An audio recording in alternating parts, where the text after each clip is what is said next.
Le retour du grand tétras ou coq de bruyère dans le massif vosgien avait déclenché il y a un an une vague de critiques, mais le plan de translocation, c'est le terme scientifique, c'est-à-dire le déplacement d'oiseaux capturés en Norvège et relâchés dans les Vosges, va se poursuivre pour la deuxième année consécutive.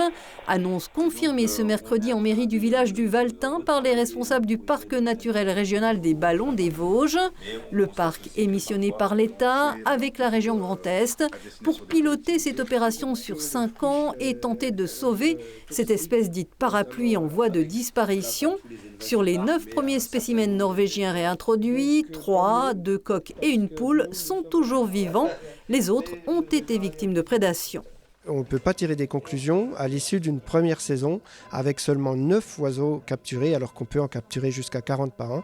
Donc on va la poursuivre cette opération déjà en avril-mai 2025 avec une séance de capture ou 2 séances de capture en Norvège et donc toujours des relâchés sur le même site, le massif du Grand Ventron, parce qu'il est grand, parce qu'il est adapté, parce qu'il y a de la place. Le tétras est une espèce parapluie et sous ses ailes, il y a d'autres espèces peut-être plus discrètes mais peut-être autant en danger que lui-même et qui vont pouvoir davantage prospérer si on travaille pour lui.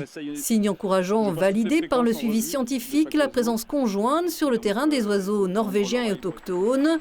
Mais l'espèce est loin d'être sauvée, sans compter le coût de l'opération estimé à 230 000 € par an. L'oiseau nous est donné. Les oiseaux ne nous sont pas vendus. Les Norvégiens nous demandent juste de les relâcher dans des conditions optimales.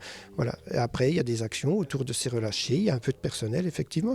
Ça coûte un peu, c'est vrai. Mais par rapport à tout ce qui a été engagé et ce qui doit continuer à l'être, c'est finalement la translocation en elle-même, elle ne représente pas une grosse part.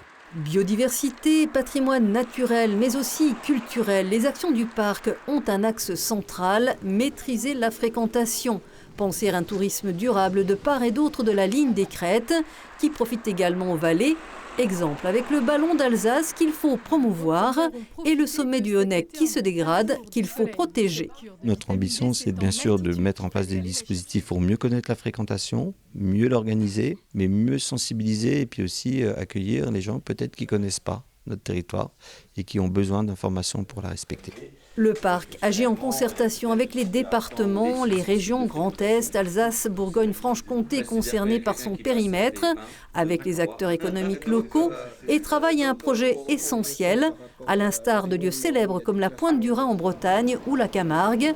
Il espère obtenir d'ici fin 2026 pour le massif du Ballon d'Alsace le précieux label Grand Site de France.